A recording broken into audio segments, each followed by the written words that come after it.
हर हर महादेव।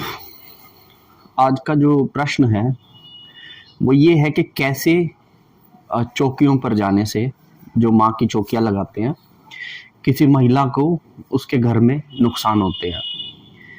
क्योंकि आपने देखा होगा हमारे समाज में, हमारे गली मोहल्लों के अंदर कुछ औरतें होती हैं जो माँ काली की चौकी लगा रही हैं, माता मदानंद की चौकी लगा रही हैं, शीतला माता की चौकी लगा रही है। मैं सभी तो गलत नहीं कहूँगा, लेकिन 10 में से 8 गलत हैं।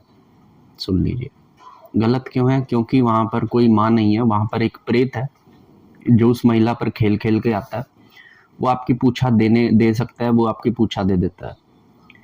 लेकिन अगर वो एक प्रेत है, माँ की कोई योगिनी नहीं है, तो आपको क्या नुकसान होंगे, लाइन बारी से अब मैं आपको ये ब्रीफ करता हूँ। ठीक है, पहली चीज तो ये होती है कि जैसे मान लीजिए कोई महिला ढूंढती है, किसी ऐसी चौकी को ढूंढती है, किसी ऐसी महिला को ढूंढती है जिसको, जो मतलब कि पूछा दे सके। और वो महिला सोचती है, जिसने जाना है वो सोचती है कि मुझे कुछ ऐसा मिले जो मेरी मुश्किल को कम कर सके। अब उसके बाद सबसे पहले वो एक चौकी के अंदर जाती है। मान लीजिए कि वो एक गलत चौकी है, तो अब उस महिला को नुकसान कैसे होंगे, सुन लीजिए। सबसे पहला जो नुकसान होता है उस महिला को, वो ये होता है कि जैसे जब वो उस चौकी पर जाती है तो वहां पर ऑलरेडी एक प्रेत बैठा है। प्रेत आपके माध्यम से आपके घर के अंदर प्रवेश कर जाता है। ठीक है, अभी तक आपका जो घर था उसके ऊपर आपके पितृदेवों का पहरा था, लेकिन आपने ही उन चौकियों पर जाकर अपनी मंजूरी देकर एक प्रेत को अपने घर के अंदर बुला लिया। ठीक है, अब प्रेत आपके घर के अंदर आ गया। सबसे पहला नुकसान तो ये हुआ कि प्रेत आपके घर की सारी इंफॉर्मेशन ले गया। ठीक है, कहाँ पर आपका मंदिर है, कितनी ऊर्जाएं स्ट्रांग हैं, अगर आपके घर में आप पूजा पाठ करती हो तो आपकी पूजा का बल कितना है, ये सारी इंफॉर्मेशन वो प्रेत ले गया। और वो जो इंफॉर्मेशन है वो सारी की सारी उस चौकी वाली महिला को उसने दे दी। ठीक है, नंबर 1, प्रेत की एंट्री हो गई। ठीक है, दूसरा जो नुकसान होगा, जब आपके घर के अंदर प्रेत जो है प्रवेश कर जाता है तो वो आपके घर की पॉजिटिव ऊर्जा को खाना शुरू कर देता है। ठीक है, प्रेत चाहे कोई भी हो, हर जीव अपनी प्रवृत्ति, अपनी प्रकृति का मारा हुआ है। कुत्ते को आप जितना मर्जी प्यार कर लीजिए, लेकिन उसकी प्रकृति कुत्तों वाली ही रहेगी। उसी तरीके से प्रेत भी अपनी प्रकृति नहीं छोड़ते। जब प्रेत आपके घर के अंदर प्रवेश कर जाते हैं तो सबसे पहले वो आपके घर की सकारात्मक ऊर्जा को खाना शुरू कर देते हैं।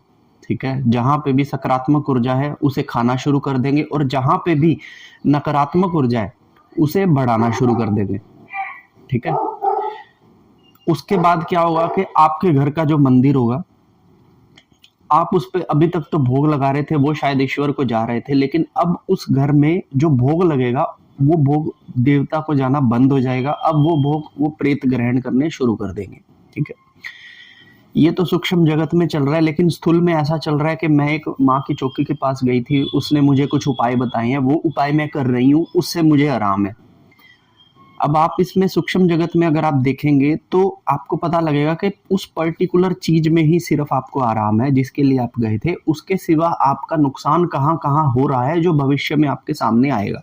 ठीक है, अब आप फिर से आप चौकी पे गए, उसने आपसे कुछ सामान मंगवा लिया, गोला मंगा लिया, नारियल मंगा लिया, चुन्नी मंगा ली, माँ का श्रृंगार मंगा लिया, कोई मिठाई मंगा ली, केले से जैसे मंगा लिए, आप लेकर चले गए। अमूमन मैक्सिमम लोग जाते हैं दरबारों पर तो कुछ खाने की चीज ले जाते हैं, उनको लगता है कि हम देवी जो है वहां पर उसको भेंट देंगे, वो भेंट चढ़ाएंगे।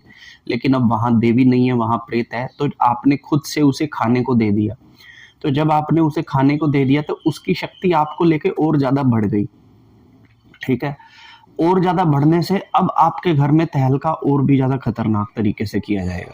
ठीक है, पितृदोष आपका बढ़ जाएगा, क्योंकि अभी तक पितृ जो थे वो सही चल रहे थे। ठीक है, अगर आपको पितृदोष नहीं है तो पितृदोष लगने शुरू हो जाएंगे, क्योंकि अब आपके घर में मलिनता हो रही है। अब आपके घर में जगह जगह वो जो मलिन प्रेत आपके घर में आ जा रहे हैं, जिन्हें आपने ही बुलाया है, वो आपके घर में जगह जगह मल त्याग दे रहे हैं। जो अच्छी जगह है प्रेत वहां पे मल त्याग देता है, और वहां पे इतनी गंदा एनवायरनमेंट हो जाता है कि कोई देवीय तरंग आ ही नहीं सकती।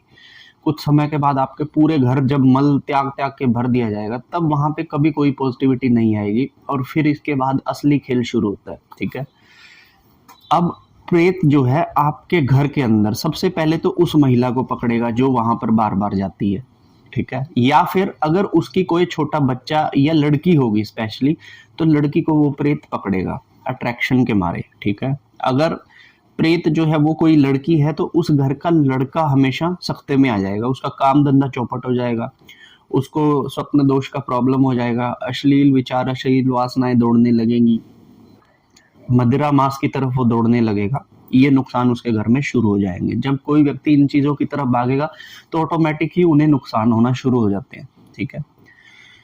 उसके बाद में क्या होगा कि जब समय बीतता जाएगा तो आपकी जो पर्टिकुलर समस्या है वो भी पूर्ण रूप से हल नहीं होगी, साथ में 10 और समस्याएं शुरू हो जाएंगी। अब उनके निवारण के लिए साल 2 साल 3 साल के बाद जब उनका निवारण नहीं होगा तो हम अपने उस जो महिला है जो दरबार लगाती है उसी को ही कोसना शुरू करके फिर किसी नए भक्त को ढूंढेंगे, और इस तरह से ये सीरीज भक्त तू भक्त भक्त तू भक्त चौकी तू चौकी चौकी तू चौकी फैलती जाएगी। तो मेरा कहने का मतलब है कि ये जो नुकसान आज के समय में महिलाओं को, लोगों के घरों को, भक्तों से, माता की चौकियों से हो रहे हैं, इन नुकसानों से आप बचें। जिस व्यक्ति के पास जप नहीं है, जिस व्यक्ति के पास तप नहीं है, जिस व्यक्ति के विचारों में प्रकाश नहीं है, ऐसा व्यक्ति अगर भक्त बन जाए तो उससे हमेशा दूर ही रहना, क्योंकि उसे भी नहीं पता उसके अंदर देवी का प्रवेश है या किसी प्रेत का प्रवेश है। एक देवीय तरंग जब किसी के अंदर आती है तो सबसे पहले उसके सुविचार ही उसका कारण होते हैं कि देवीय तरंग उसके अंदर आई। आप इस चीज को बिल्कुल रखिए, चाहे वो माता काली के ही क्यों ना हो। जो आपको समाज की शिक्षा दे, जो आपको इस जीवन की शिक्षा दे, वही देवीय तरंग आ सकती है। लेकिन जो ये कहे कि बेटा मैं तो तेरा सब कुछ काट दूंगी, तो कर्म प्रधान तो फिर रहे ही नहीं ना, फिर तो वो दरबारी प्रधान हो गया, कर्मों का तो कुछ मोल ही नहीं रहा। आप बुरा कर्म करके आए हैं तो आपके साथ बुरा होगा, आप अच्छा कर्म करके आए हैं तो अच्छा होगा। अगर आपके साथ थोड़ा बहुत बुरा टाइम चल रहा है तो उसे कम किया जा सकता है, काटा नहीं जा सकता। झेलना आपको उतना ही पड़ेगा, ये चीज आप अपने जहन में डाल लीजिए। तो इसलिए मैं कहता हूं कि जब भी आप किसी चौकी पर जाएं तो सबसे पहले जो वो व्यक्ति है उसे देख लें, उसका आचार विचार रहन सहन बातें सब आप अच्छी तरह से जांच लें।